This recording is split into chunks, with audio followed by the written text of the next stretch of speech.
Bom, vamos começar então o nosso conteúdo sobre polaridade, mais especificamente polaridade das ligações químicas. Para entender como é que funciona a polaridade das ligações químicas, a gente precisa entender primeiro sobre eletronegatividade. Vamos relembrar?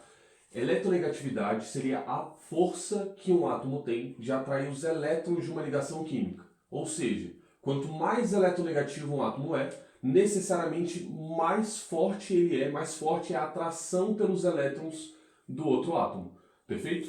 Essa ordem de eletronegatividade a gente vai pegar aqui dos principais elementos, principalmente voltados para a ligação covalente. Perfeito? Que é o que está envolvendo a polaridade das ligações. Certo? Então, ó, fui ontem no clube, briguei e saí correndo pro hospital. Ok? Então, no caso, o flúor é o elemento mais eletronegativo. Então, essa é uma ordem decrescente, sendo que o flúor aqui, ó, vai ser o elemento mais eletronegativo. Esse cara aqui, ó, é o elemento que a gente tem que destacar. Então, vamos olhar aqui agora o seguinte. Em relação à polaridade da ligação. Quando que uma ligação vai ser apolar? Vai ser quando eu tiver átomos iguais nessa ligação. Por que com átomos iguais, Sayão? Porque quando eu tenho átomos iguais, a eletronegatividade desses átomos é igual. Se a eletronegatividade desses átomos é igual, não vai ter quem atraia mais os elétrons da ligação. Vai ser como se fosse um cabo de guerra em que ninguém vai ganhar. Então não vai ter polos formados nessa ligação. Vamos botar um exemplo aqui, ó. Hidrogênio. H2. Eu tenho hidrogênio ligado a outro átomo de hidrogênio. Quantos elétrons tem na camada de valência do hidrogênio? Um elétron. Consequentemente, esse cara aqui, ó, os dois átomos vão compartilhar esse elétron para ficar estável. E aí o que vai acontecer? Não tem um polo. Porque nenhum desses átomos de hidrogênio, nenhum da esquerda nem da direita, vai conseguir atrair mais os elétrons da ligação. Outro exemplo. Se a gente pegar aqui o N2, nitrogênio, eu vou ter nitrogênio ligado a nitrogênio. E aí aqui no caso a gente tem 5 elétrons na camada de valência. Se eu tenho 5 elétrons na camada de valência, o nitrogênio vai precisar fazer 3 ligações para se estabilizar. Então ele faz aqui no caso 3 ligações. A partir do momento que ele fez essas 3 ligações, ele fica estável. Nem o nitrogênio da esquerda, nem o nitrogênio da direita vai atrair muitos elétrons, por mais que o nitrogênio seja muito eletronegativo. Por quê? Porque ele está ligado a ele mesmo, a outro átomo de nitrogênio. Então não vai ter uma polaridade aqui, não vai ter um polo sendo formado. Vamos ver aqui como é que funciona com ligações, então, polares. Ligações polares vai ser quando eu tenho átomos diferentes. Olha só, por que átomos diferentes? Porque, no caso, a eletronegatividade desses átomos vai ser diferente. Então eu vou ter um átomo que vai atrair mais os elétrons da ligação para próximo dele. Consequentemente, eu vou ter uma polaridade sendo formada. Eu vou ter polos, um polo positivo e um polo negativo. Vamos ver aqui um exemplo. Gás cloro, beleza? Cloreto de hidrogênio ou ácido clorídrico. Eu vou ter no caso aqui hidrogênio ligado a um átomo de cloro. Hidrogênio tem 1 elétron na camada de valência e o cloro tem 7 elétrons na camada de valência.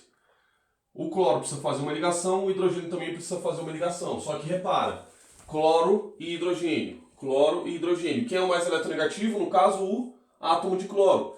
Como o cloro é mais eletronegativo, porque ele está mais perto aqui do flúor, ele vai ter uma maior força de atração entre os elétrons aqui dessa ligação química. No caso, esse elétron aqui que está com o hidrogênio.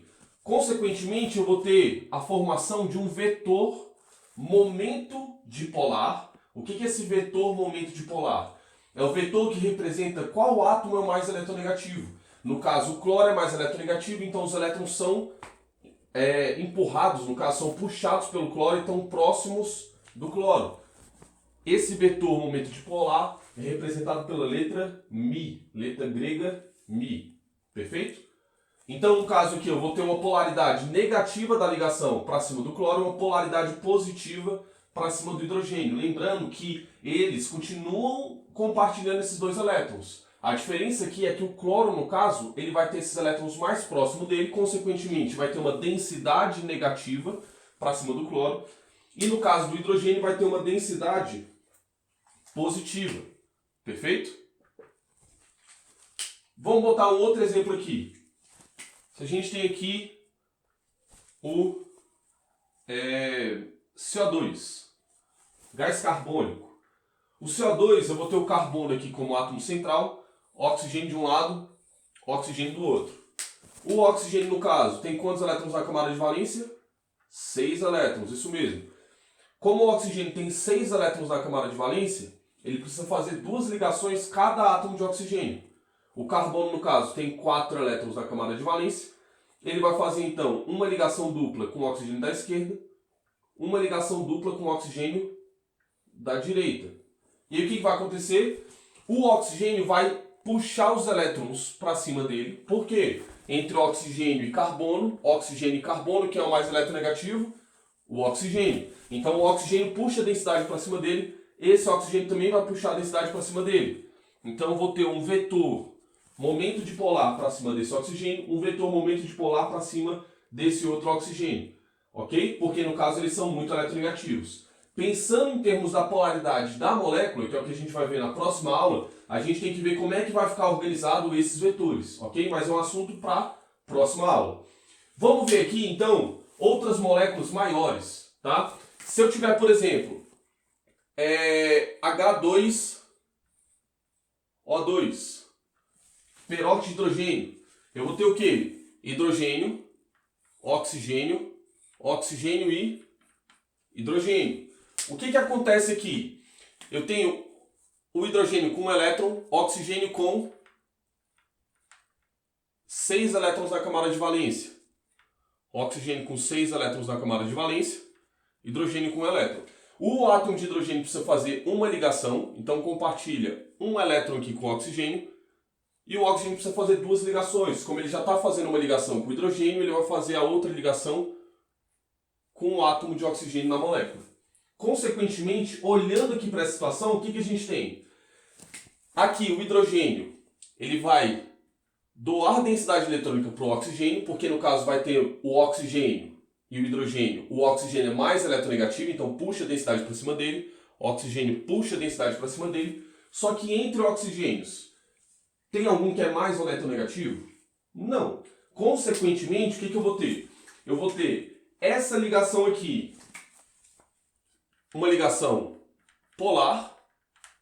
Essa ligação aqui, uma ligação polar também, porque são entre átomos diferentes.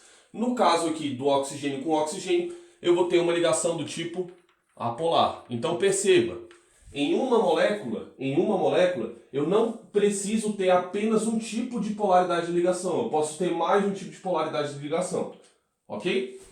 Vamos ver um outro exemplo aqui. NaCN, cianeto de sódio. No cianeto de sódio aqui, eu tenho um metal.